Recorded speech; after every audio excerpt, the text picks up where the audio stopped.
Mr. Greer, this is your initial appearance in two cases. The first is cause number 24 DCCR 2220, and in that case, you're charged with unlawful possession of a firearm by a felon from August 24th of 2024. And then you also have cause number 25 DCCR 0324, where you're also charged with unlawful possession of a firearm by a felon, and that's from January 27th of 2025.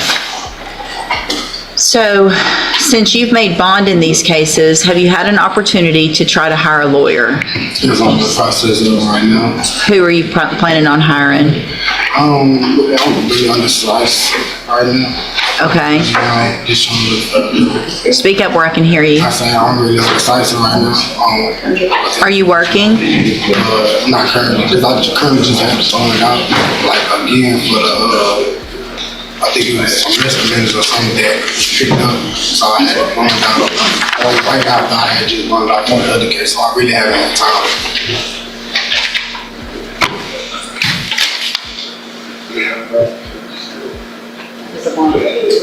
Do you have your GPS device on? Yes, ma'am. Okay. All right, so you made a $100,000 bond and a $20,000 bond. So what I'm going to do, Mr. Greer, is, hold on, let me look at one thing before I do that.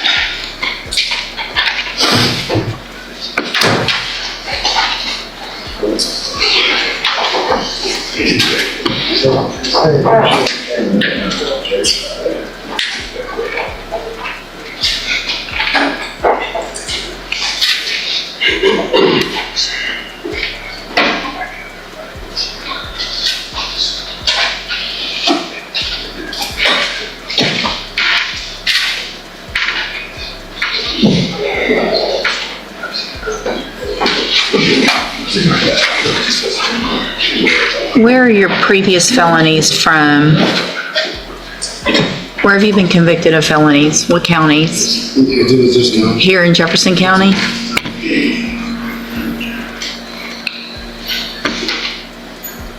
How can I see on here?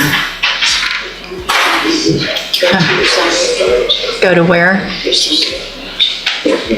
I don't know what you're my what? I don't see a summary. Click on your star. Summary. Or actually go to parties.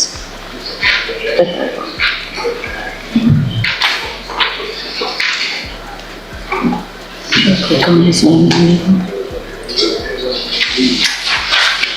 and then click on his name again.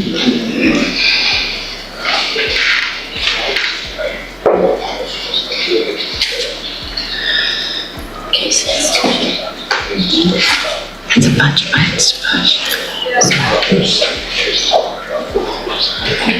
and those are active in your squad.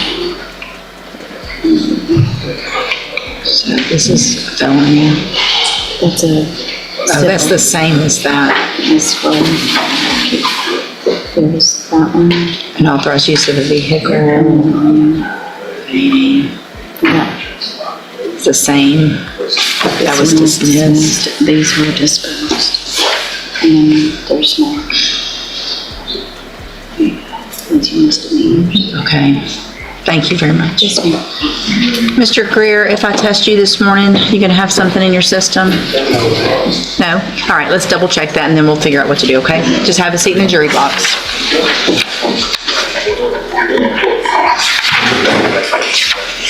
The moment he answered, no, everything depended on that test.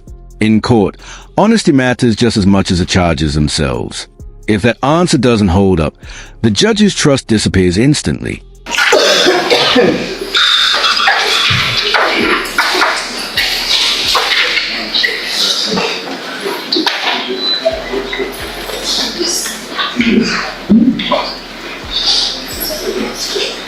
Berto and Ramon, we showed you as a warrant, but we can't confirm it with the jail, with the dispatch, so. Oh, Ramon Artola? Yes, ma'am. Okay, so, I'm gonna bring him back out. Sharon said you called it over? mm-hmm. Okay. We'll take them down to 3 and let them figure it out. Just what they want. It's out of 3. Yes, ma'am. Okay. Let me do, remind me and I'll call it. Well, you want to go ahead and get on with that? Is he out here?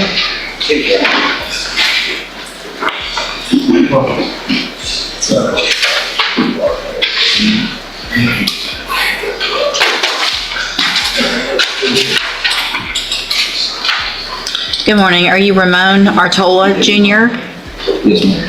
And Mr. Artola, this is your initial appearance in cause number 25. Much later. Mr. Greer, when did you bond out? Like sometime last month, it was like the last month. Because I bought out 2 times back to back, so it was like. So you but within a month, you bonded out, and then you smoked marijuana before coming to court with 2 felonies pending. What you mean, though? You tested positive for THC You said this morning. before court. So within the last month, after bonding out for 2 felonies, you've already made a bond on one of those of $100,000. You smoked marijuana. When? It's the last time you smoked? Like sometime in December, like beginning of December. Well, obviously it was sometime in December because you just got out of jail in December and it's January. So This isn't just about marijuana anymore. From the judge's perspective, it's about judgment. Being released on bond is a privilege, and every decision afterward is being watched. how long before court? I mean, did you do it this last weekend, New Year's Eve? Like the beginning of December, like probably I'm not gonna lie, when I first got out. So here's the thing, Mr. Greer, what you're charged with is 2 felon in possession of firearm cases. That concerns me greatly, the fact that you made those bonds and still made the terrible decision to smoke marijuana between now and then. It's obviously a violation of your bond as well.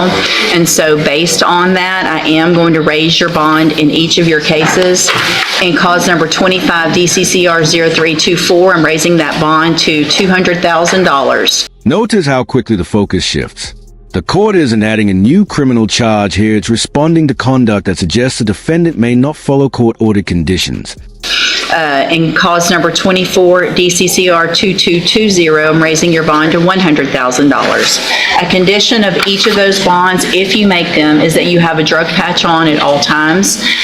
Also, that you would be required to wear a GPS monitoring device and be on house arrest. Yeah, that's what I got. Well, they'll take that off. If you make the bonds in the other cases, you're going to have to get another one on, and you're going to be on house arrest. You can't leave your house if you make those bonds except to come to court or see your lawyer. Do you understand? I didn't smoke no weed this last. Go with the bailiff. Those added conditions send a clear message. The judge decided that stronger supervision, not another warning, was necessary before this case even reaches trial.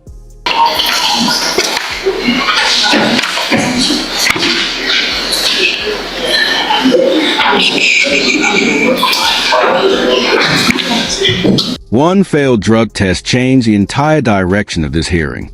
Sometimes it's not the original accusation that changes someone's future. It's what happens after they are given a chance.